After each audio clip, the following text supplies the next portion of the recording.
Good morning and welcome to study IQ my dear friends. मैं हूं Prashant Mawani. I hope you are all good. आज 19 मार्च 2021 है, दिन है Friday. You reach a point way you don't work for money. Walt Disney. एक ऐसा वक्त आता है, अगर आप जो आपका काम है वो 100% ईमानदारी से कर रहे हैं, चाहे कोई भी काम हो। आपने एक फिल्म का डायलॉग, लक्ष्य फिल्म का एक डायलॉग सुना होगा कि भले ही मैं घास काटने वाला बनूं, लेकिन अच्छा घास काटने वाला बनना चाहता हूं।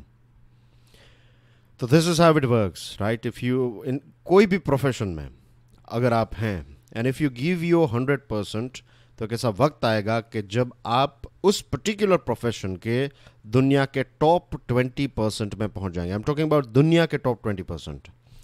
और दुनिया के टॉप 20% में अगर आप पहुंच गए उस पर्टिकुलर प्रोफेशन में, राइट, तो money will be your by product. आप काम करते जाएंगे, पैसे जो हैं वो बनते जाएंगे। You don't work for money. आप जितने भी पैसे वाले लोगों से मिलेंगे, if you ask them then they will tell you, हाँ उन्होंने पैसे बनाए हैं, लेकिन उसका मतलब ये नहीं है कि वो हर सुबह और ज़्यादा पैसे बनाने के लिए उठ रहे हैं। नो, वो काम करते हैं, अपना जो काम है उसके प्रति उनका एक पैशन है, और पैसे जो हैं वो ऑटोमेटिकली एक बाई प्रोडक्ट के तौर पर बनते जाते हैं। इसी के साथ डियर फ्रेंड्स, आज दो आर्टिकल्स जो हैं, एक टाइम्स ऑफ इंडिया का है, एक द हिंदू न्यूज़पेपर का आर्टिकल है। ये दोनों आधार के साथ जुड़े हुए हैं। काफ़ी इंटरेस्टिंग है, एक बहुत ही important topic. If you are preparing for IAS UPSC की एग्जामिनेशन की प्रिपरेशन कर रहे हैं, तो लेटरल एंट्री एक बहुत इंपॉर्टेंट टॉपिक है। और फिर यूएसए और चाइना के बारे में बात करेंगे। If you are preparing for UPSC, तो डियर फ्रेंड्स, एक स्मार्ट कोर्स, एक complete online smart course Study IQ आपके लिए लेकर आया है। Subjects as you can see on your screen. Course के स्मार्ट फीचर्स भी हैं। ज़्यादा जानकारी के लिए, डेमो वीडियोस के लिए चेकआउट studyIQ.com, या फिर आप मोबाइल ऐप डाउनलोड कर लीजिए स्टडी आईक्यू का, and you will get all important information about our course as well as different courses on our mobile app. Lecture की पीडीएफ को डाउनलोड करने के लिए check out my Telegram channel. You can follow me on Facebook. कल के प्रश्न के answers आपकी स्क्रीन के ऊपर हैं। आज का पहला प्रश्न है, इन्फ्लेशन टारगेटिंग की शुरुआत हमारे देश में कब से हुई? लोकसभा ने एक बिल पास किया है जिससे सेंट्रल गवर्नमेंट जो है वो कंसोलिडेटेड फंड ऑफ इंडिया में से पैसे जो भी उनको चाहिए वो पैसे बोरो कर सकती है, या फिर पैसे विड्रॉ कर सकती है, और इन पैसों का इस्तेमाल अलग अलग प्रोग्राम के लिए इस्तेमाल किया जाता है। तो उस बिल का नाम क्या है? और लास्ट जो प्रश्न है वो आपकी स्क्रीन के ऊपर है। It's about national centre for disease control. PDF को डाउनलोड करने के बाद एक बार प्रश्न को आराम से पढ़ लीजिएगा। आज का पहला प्रश्न है लेटरल एंट्री, नॉट सॉरी प्रश्न, आज का पहला टॉपिक जो है that is about lateral entry. Indian express का ये एक इंटरेस्टिंग आर्टिकल है। नीति आयोग के साथ जुड़े हुए एक बहुत इंपॉर्टेंट व्यक्ति ने इस आर्टिकल को लिखा है, तो लेट्स गो थ्रू इट। सबसे पहले तो मैं आपको ये समझा दूं कि what is lateral entry. Lateral entry का मतलब ये है कि लेट्स से आईएएस या फिर joint secretary, not IAS but let's say joint secretary की जो पोजीशन है, जॉइंट सेक्रेटरी कौन बनता है हमारे देश में? अगर आपने यूपीएससी क्लियर की है और यूपीएससी क्लियर करने के बाद आपका अच्छा रैंक आया और आपको आईएएस मिला एज अ सर्विस, उसके बाद धीरे धीरे जैसे साल बीतते जाएंगे, प्रमोट होते होते आप एक वक्त आएगा कि जब आप जॉइंट सेक्रेटरी बन जाएंगे, राइट? तो एक ही रास्ता है कि आप आईएएस बने और उसके बाद आप जॉइंट सेक्रेटरी बन सकते हैं, राइट? तो ये एक नॉर्मल परमानेंट सिस्टम इस प्रकार से काम करती है। लेटरल एंट्री का मतलब ये है कि एक ऐसा व्यक्ति जो गवर्नमेंट का पार्ट नहीं है, जो गवर्नमेंट सर्वेंट नहीं है, गवर्नमेंट ऑफिशियल नहीं है, आप किसी प्राइवेट कंपनी में गए, लेट्स से आप टाटा के टॉप मैनेजमेंट में हैं, टाटा कंपनी के जो टॉप मैनेजमेंट का एक पार्ट है, और फिर सरकार ने कोई एडवर्टीजमेंट दी है जॉइंट सेक्रेटरी लेवल की एंट्री के लिए, तो without clearing any sort of exam एक इंटरव्यू आप देंगे, और आपकी जॉब प्रोफाइल, आपका जो वर्क एक्सपीरियंस है, उसके आधार पर आपको डायरेक्टली एक पोजीशन दी जाएगी गवर्नमेंट में। तो this is called lateral entry. हाल ही में पार्लियामेंट में प्रधानमंत्री नरेंद्र मोदी साहब ने ये एक फरियाद की है कि आईएएस कैडर जो है उनका ओवररीच यानी कि बहुत सारी चीज़ों में उनकी दखल अंदाजी जो है वो काफ़ी बढ़ती जा रही है। ऐसा प्राइम मिनिस्टर ने पार्लियामेंट में कहा है। हमारे देश में एडमिनिस्ट्रेटिव रिफॉर्म्स की डेफिनेटली एक आवश्यकता है। कल हम बात कर रहे थे ये लॉकडाउन के बारे में, इज़न्ट इट? 9 बजे 10 बजे के बाद बहुत सारे शहरों में, अलग अलग राज्यों में लॉकडाउन लगाया जाता है, और हमने देखा कि कैसे ये इसका कोई ऐसा लॉजिक जो है वो मेरी समझ में तो नहीं आता है कि ऐसा क्यों किया जाता है। तो ऐसे डिसीजंस जो हैं वो कौन लेता है? ऐसे डिसीजंस जो हैं वो टॉप लेवल के ब्यूरोक्रेट्स लेते हैं। उस राज्य के टॉप ब्यूरोक्रेट्स जो हैं वो आपके डिस्ट्रिक्ट हेडक्वार्टर, यानी कि let's talk about my city Rajkot. तो राजकोट के जो कलेक्टर हैं वो डायरेक्टली रिपोर्ट करेंगे उनके जो सेक्रेटरी हैं, means in the sense Gujarat government के जो सेक्रेटरी हैं वो उनको आदेश देंगे, उनके साथ कंसल्टेशन होगा और उसके बाद फिर इस प्रकार का डिसीजन लिया जाता है।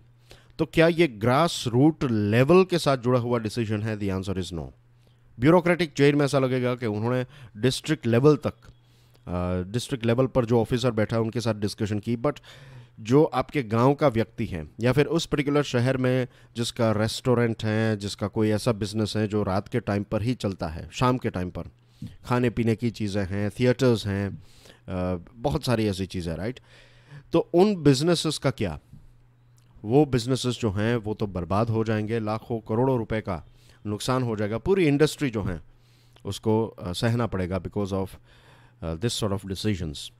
तो this is the thing, right? ये डिसीजंस इसीलिए लिए जाते हैं क्योंकि एडमिनिस्ट्रेशन जो है वो भले ही आपके शहर तक हो, लेकिन लोगों को क्या चाहिए, लोगों की क्या मुसीबत है, उसके प्रति आज भी उतनी सेंसिटिविटी जो है वो एडमिनिस्ट्रेशन में देखने को नहीं मिलती है, और डिसीजन मेकिंग जो है वो बहुत ही स्लो है। कई बार ये भी हो सकता है कि आपके डिस्ट्रिक्ट के कलेक्टर चाहते हैं कि इस प्रकार का लॉकडाउन ना हो, लेकिन ऊपर से आदेश आ जाता है तो फिर वो कुछ नहीं कर सकते, उनको वो ऑर्डर फॉलो ही करना पड़ता है। बहुत सारे पुलिस वालों को मिलेंगे, then they will tell you कि वो भी अब थक चुके हैं, पक चुके हैं इस प्रकार के लॉकडाउन से, लेकिन ऊपर से आदेश है तो उनको ये चीज़ फॉलो करनी ही पड़ती है, भले ही उनको ये चीज़ लॉजिकल ना लगे। तो जस्ट इमेजिन कि आपकी सिस्टम के ही कुछ लोग आपके डिसीजन से हैप्पी नहीं हैं, वो ये मानते हैं कि ये डिसीजन टोटली गलत है। दिस इटसेल्फ इंडिकेट्स कि डिसीजन मेकिंग प्रोसेस जो है वो सेंट्रलाइज्ड है, ऊपर के लेवल पर डिसीजन लिया जाता है और नीचे का जो लेवल है, इस प्रकार से आप इस पिरामिड को बना सकते हैं। This is called top down management. Management की लैंग्वेज जो है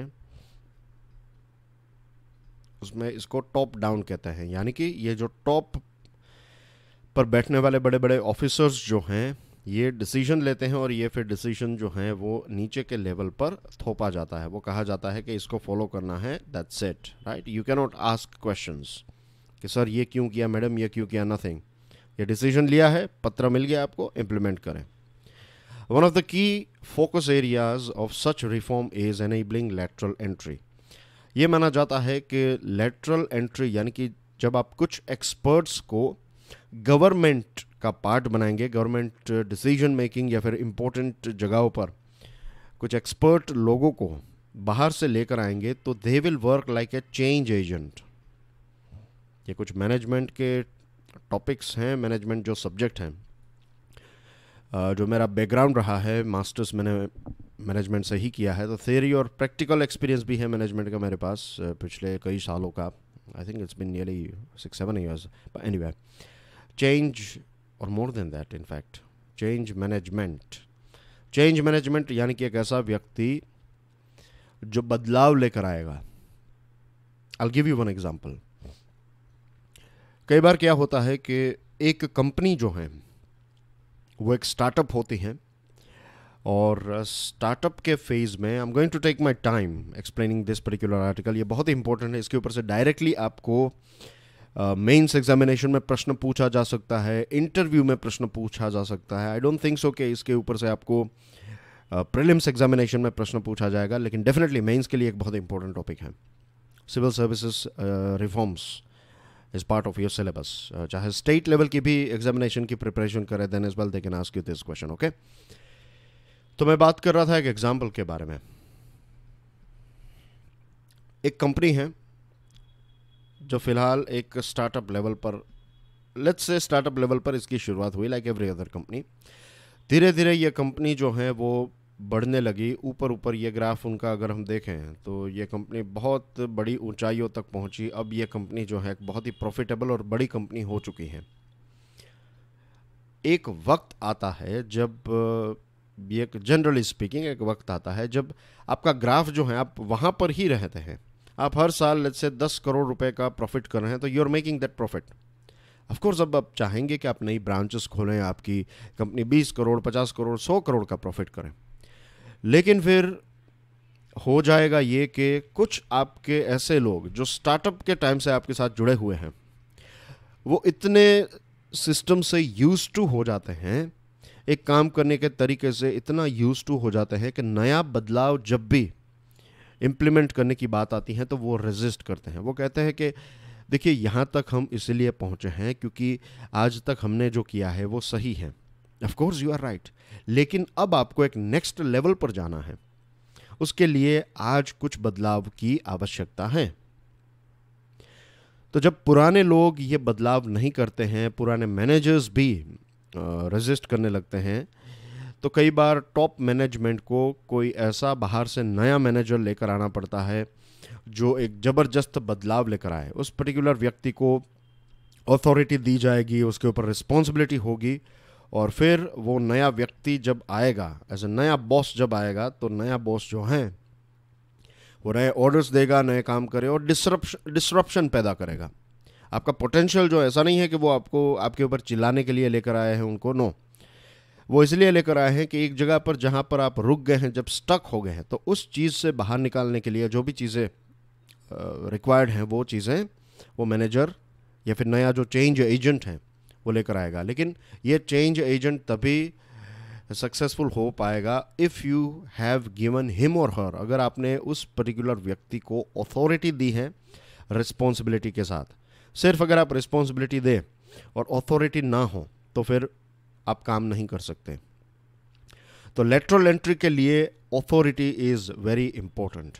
8 प्रोफेशनल्स हैं ऐसे जिनको जॉइंट सेक्रेटरी लेवल पर रिक्रूट किया गया था, और कुछ और जॉइंट सेक्रेटरी और डायरेक्टर लेवल की पोजीशंस जो हैं वो हाल ही में सरकार ने एडवर्टाइज की हैं।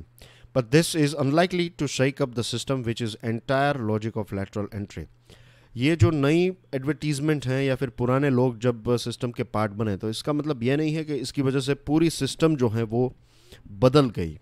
क्यों? अगेन यहाँ पर प्रॉब्लम जो है, मेन प्रॉब्लम इस पर्टिकुलर आर्टिकल में डिस्कस नहीं किया गया है, but I will tell you कि मेन प्रॉब्लम जो है that is about responsibility and authority.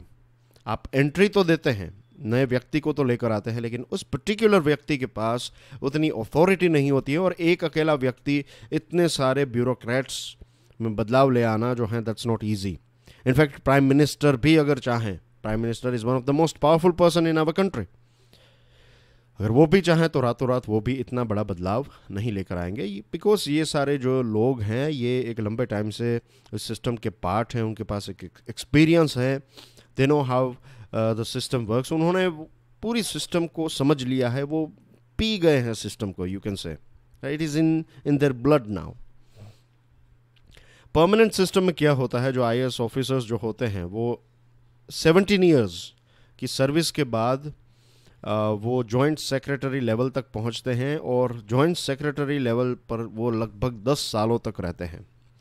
और IAS और परमानेंट सिस्टम में ये है कि सीनियरिटी जो है दैट मैटर्स, आपको उससे पहले प्रमोशन नहीं मिलेगा। तो एवरेज एज जो है एक जॉइंट सेक्रेटरी की वो समवेयर अराउंड 45 ईयर्स होती है, 45 ईयर्स।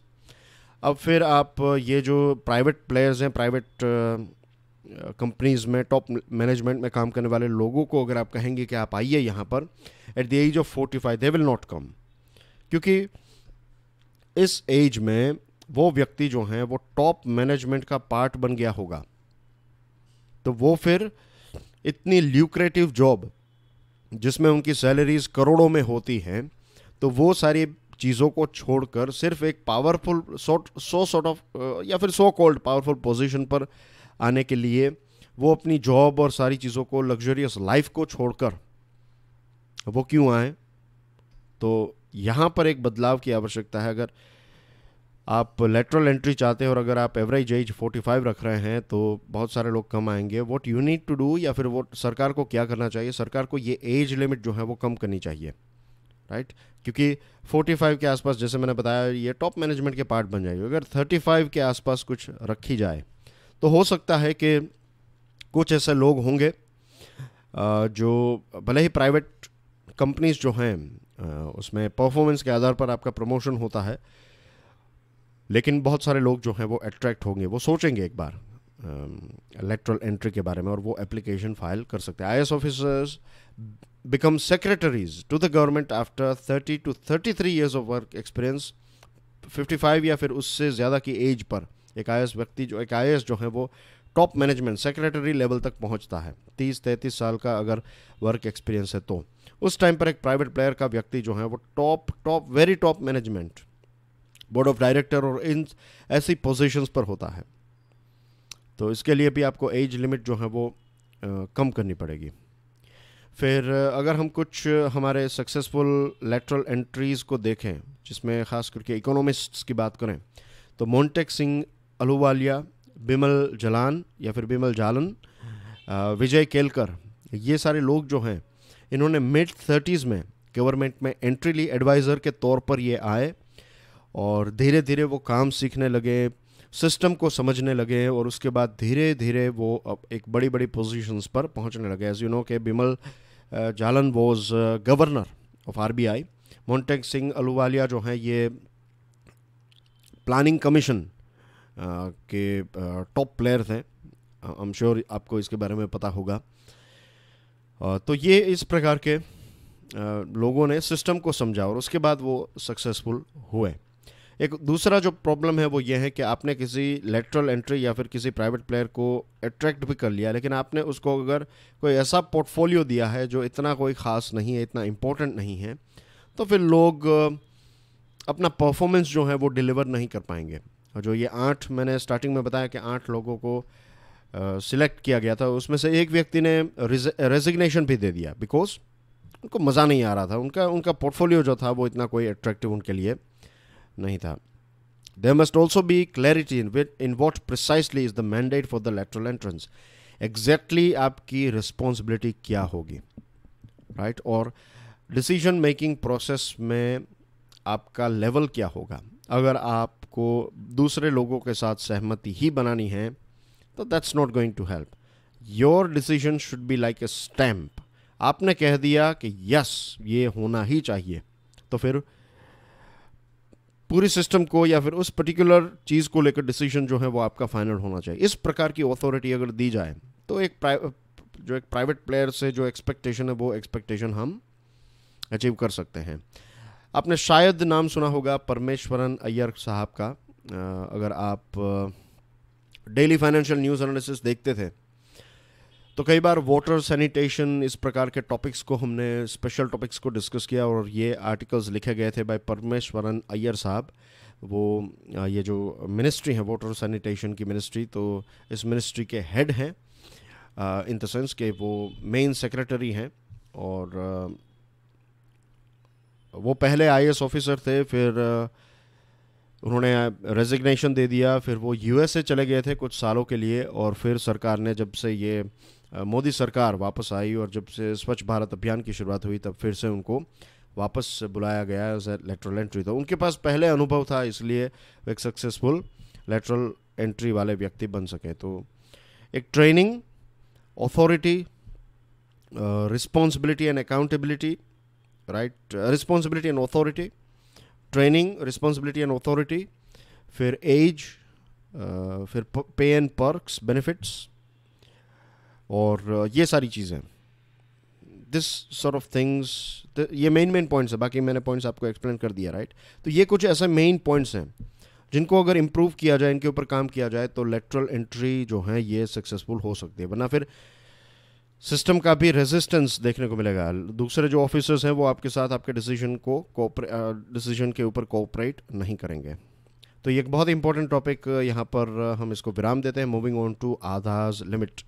टाइम्स ऑफ इंडिया का एक आर्टिकल है कि आपको पता है कि पिछले कुछ सालों की बात करें तो लगभग 3 करोड़ जितने राशन कार्ड्स जो हैं उनको इसीलिए कैंसिल किया गया क्योंकि वो आधार के साथ लिंक्ड नहीं थे।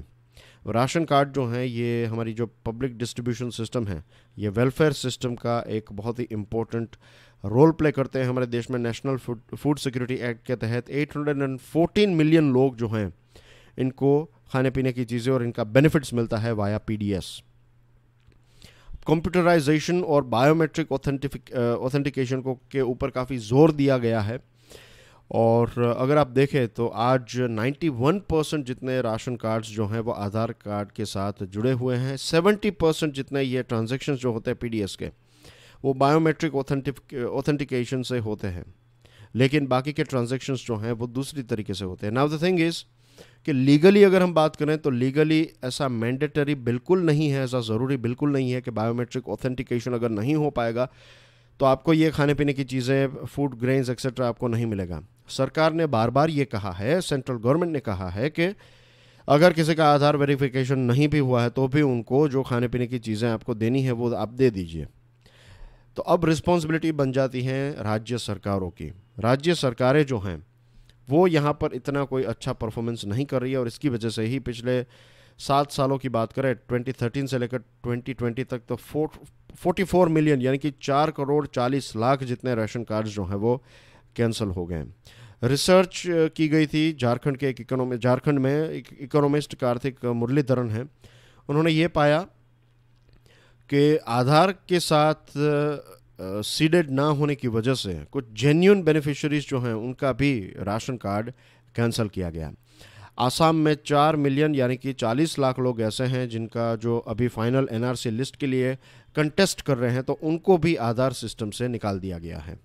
एक दूसरी इंटरेस्टिंग चीज़ देखिए यहाँ पर, ये 44 मिलियन जितने मैंने आपको बताया ना, 44 मिलियन कार्ड कैंसिल हुए, उसमें से 2017-2020 में 21 मिलियन कार्ड्स जो हैं वो सिर्फ एक राज्य में उत्तर प्रदेश में कैंसिल हुए, और बिहार में एक भी कार्ड पिछले 4 सालों में एक भी राशन कार्ड जो है वो कैंसिल नहीं हुआ है। इससे क्या हमें पता चलता है कि ये सिस्टम जो है ये स्टैंडर्डाइज्ड नहीं है पूरे देश में। कई जगहों पर राज्य सरकारें बहुत धड़ाधड़ कैंसिल कर रही हैं, तो कई जगहों पर आई एम नॉट सेइंग कि बिहार में एक भी ऐसा कार्ड डुप्लीकेट या फिर एक भी ऐसा कार्ड नकली नहीं होगा, या फिर एक भी ऐसा व्यक्ति नहीं होगा जिनको आवश्यकता नहीं और वो बेनिफिट ले रहा है। लेकिन 4 सालों में ज़ीरो, और एक देश के दूसरे राज्य में 4 सालों में 2 करोड़ 10 लाख जितने कार्ड कैंसिल होते हैं। Just imagine. और सरकार ने 31 मार्च की डेडलाइन रखी, इस डेडलाइन को डेफिनेटली सरकार को एक्सपांड करना चाहिए। दूसरा जो आर्टिकल है द हिंदू का, इसमें सुप्रीम कोर्ट ने कहा है कि ये एक बहुत ही सीरियस मैटर है कि आप आधार कार्ड के साथ अगर सीडेड नहीं है तो आप राशन कार्ड को कैंसिल कर रहे हैं। जैसे मैंने आपको बताया लगभग 90% पॉपुलेशन के पास आधार कार्ड हैं, और बायोमेट्रिक ऑथेंटिकेशन जो है उसमें बहुत बार इश्यूज़ होते हैं, राइट। आपने अपनी फिंगरप्रिंट रखने की कोशिश की और वो अगर आपकी फिंगरप्रिंट काम नहीं कर रही है तो आधार में दूसरी चीज़ भी स्टोर की जाती है। It is not retina, right. ये आइरिस स्कैन है। आइरिस स्कैन यानी कि हमारी जो आँख होती है उसके अंदर आइरिस जो है it is also unique just like हमारी फिंगरप्रिंट, तो इसको भी स्कैन किया जा सकता है। लेकिन ये सारी फैसिलिटीज़ हर जगह पर नहीं होती है और इसकी वजह से बहुत सारे लोगों को बेनिफिट्स नहीं मिलते हैं। दूसरी एक चीज़, कोई अगर मैनुअल लेबर है या फिर हार्ड लेबर है जो मेहनत मजदूरी का काम करता है, तो इट इज़ वेरी नेचुरल कि उनकी फिंगरप्रिंट्स जो हैं वो धीरे धीरे बदल जाएगी। जब आपने रजिस्टर किया था उस टाइम पर और 2-3 सालों के बाद या फिर 1 साल के बाद अगर आप वापस जा रहे हैं तो बदलाव हो सकता है, क्योंकि आपकी स्किन जो है, टॉप लेयर जो है वो बदलता रहता है, because you are doing hard labour. बहुत सारे ऐसे एजेड लोग होते हैं, 60+ 70+ लोग होते हैं, तो उनकी फिंगरप्रिंट्स भी आप इजीली नहीं ले सकते फॉर वेरियस डिफरेंट रीजंस। तो ऐसे समय पर आप उनको रिजेक्ट कर, आप उनको घर वापस भेज रहे हैं और इसकी वजह से बहुत सारे लोगों की मृत्यु भी हो रही है। लेट मी टेल यू, बहुत सारे लोग भूखे मर गए। लॉकडाउन में भी ऐसे सिचुएशन देखने को मिलेगी थी। तो सिर्फ डिजिटाइजेशन को प्रमोट करने के चक्कर में आप बहुत सारे जेन्युइन बेनिफिशरीज को वापस भेज रहे हैं। This is not right. इसका एक सोल्यूशन निकालना चाहिए। ये आइरिस स्कैन की सिस्टम जो है वो हर जगह पर अवेलेबल होनी चाहिए। And if it is not available let's say, तो आप दूसरा कोई कार्ड मांग लीजिए उनसे, उनका लाइसेंस, उनका इलेक्शन कार्ड है, राइट, ऐसी कोई भी चीज़, कोई आईडी के तौर पर, और एक रजिस्टर रखिए वहाँ पर कि ऐसे कोई केसेस होते हैं तो उन केसेस का जेन्यून जो है वो एक नोट की जाएगी कि उसमें ये रीजंस की वजह से नहीं हो रहा, उसका फॉलोअप किया जा सकता है और फिर से उस व्यक्ति को बुलाकर देखा जा सकता है। तो ऐसे सिस्टम निकाल ली जा सकती हैं, इट्स नॉट इम्पॉसिबल। ऐसा नहीं है कि यहाँ के बाद ये कोई मैथमेटिकल प्रॉब्लम नहीं है कि कोई ब्रिलियंट व्यक्ति आकर इसको सॉल्व करे तभी सॉल्व होगा। सेंसिबल लोग इसको सॉल्व कर सकते हैं। For a reset, this one is about US and China. US and China के टॉप ऑफिशियल्स के बीच में, टॉप डिप्लोमेट्स के बीच में अलास्का में एक मीटिंग होने वाली है। यूएसए के secretary of state Antony Blinken, Yang Jiechi, CCC Polit Bureau member and Director, Central Foreign Affairs Commission, accompanied by US NSA, Jake Sullivan, Chinese Foreign Minister and State Councillor Yang Yi. तो you can understand कि बड़े बड़े नाम जो हैं, top level right officials जो हैं USA और चाइना के, उनके बीच में मीटिंग होगी अलास्का में।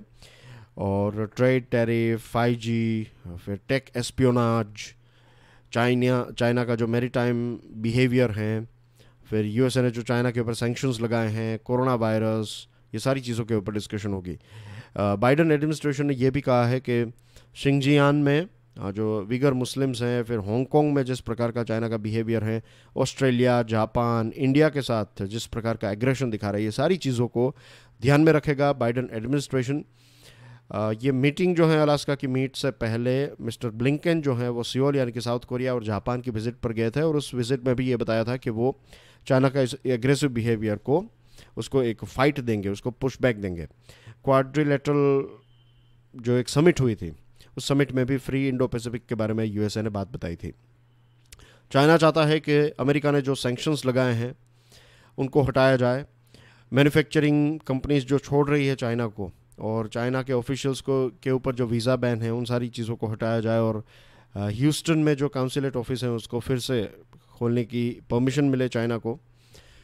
ये मीटिंग में एक्सपेक्टेशन तो है ही नहीं, कुछ नहीं होगा, जस्ट एक मीटिंग होगी, लेकिन एक अच्छी शुरुआत है। ऑफकोर्स ये दोनों देश जो हैं वो एक दूसरे के साथ मिलकर काम करें तो it's going to be good. World economic forum का कहना यह है कि इन दोनों के टैरिफ वॉर की वजह से 600 बिलियन का नुकसान हुआ, और दुनिया भर के लिए ये एक फ़ायदे की बात होगी अगर ये दोनों देश टैरिफ वॉर को बंद कर दे। लेकिन चाइना का एग्रेसिव बिहेवियर जो है जब तक इम्प्रूव नहीं होगा तब तक यही सिचुएशन हमें देखने को मिलेगी। इसी के साथ डियर फ्रेंड्स, फाइनेंशियल न्यूज़ की बात करें तो हाई कोर्ट ने अमेज़ॉन की जो प्ली है उसको सपोर्ट किया है। दिल्ली हाई कोर्ट ने एक सिंगल जज की बेंच है, तो इसने फ्यूचर ग्रुप और रिलायंस के बीच में जो एक डील हुई थी तो उसके ऊपर एक ब्रेक लगाई है, और ये भी कहा है कि क्यों किशोर बियानी को एक सिविल प्रिजन में क्यों ना भेजा जाए, उनके ऊपर कुछ 20 लाख का कॉस्ट भी इम्पोज किया है। तो ये फ्यूचर रिलायंस डील जो है उसके ऊपर एक बहुत बड़ा डिसीजन आया है कोर्ट का। और ये जो अमेज़ॉन है, अमेज़ॉन का स्टेक है, अमेज़ॉन का 49% शेयर है फ्यूचर ग्रुप में, और जो फर्स्ट राइट टू रिफ्यूज़ल होता है कि अगर आप फ्यूचर ग्रुप कोई अपने शेयर्स बेच रहा है तो पहले अमेज़ॉन को पूछेगा, अगर अमेज़ॉन को नहीं खरीदने हैं तो दूसरे फिर मार्केट में इसको बेच सकता है। लेकिन अमेज़ॉन का कहना यह है कि उन्होंने हमें कभी पूछा ही नहीं और डायरेक्टली रिलायंस के साथ डील कर दी जिससे हमारा नुकसान होगा। फिर सिंगापुर बेस्ड जो एक आर्बिट्रेशन प्रोसेस है वहाँ पर भी ये पूरा केस जो है वो गया था, उसका फुल फॉर्म आपको यहाँ पर देखने को मिलेगा, सिंगापुर इंटरनेशनल आर्बिट्रेशन सेंटर। तो इस सेंटर ने ये कहा कि ये डील फ्यूचर और रिलायंस की डील नहीं हो सकती, लेकिन फिर इसको रिजेक्ट किया था दिल्ली की ही हाई कोर्ट ने, और इसकी वजह से फिर अमेज़ॉन जो है वो सुप्रीम कोर्ट के पास गया। सुप्रीम कोर्ट ने सिंगल जज बेंच को ये आदेश दिया कि आप इंडिपेंडेंटली अपना डिसीजन सुनाइए, और ये डिसीजन आया है। अब ये मैटर सुप्रीम कोर्ट में सुनी जाएगी। अब देखते हैं आगे क्या होता है। This is the only important financial news that I found today, और ये हैं कुछ interesting news items. Please go through it. PDF को डाउनलोड करने के बाद आप इनको देख लीजिएगा। And I will see you tomorrow. Till then enjoy your studies. God bless you all. जय हिंद।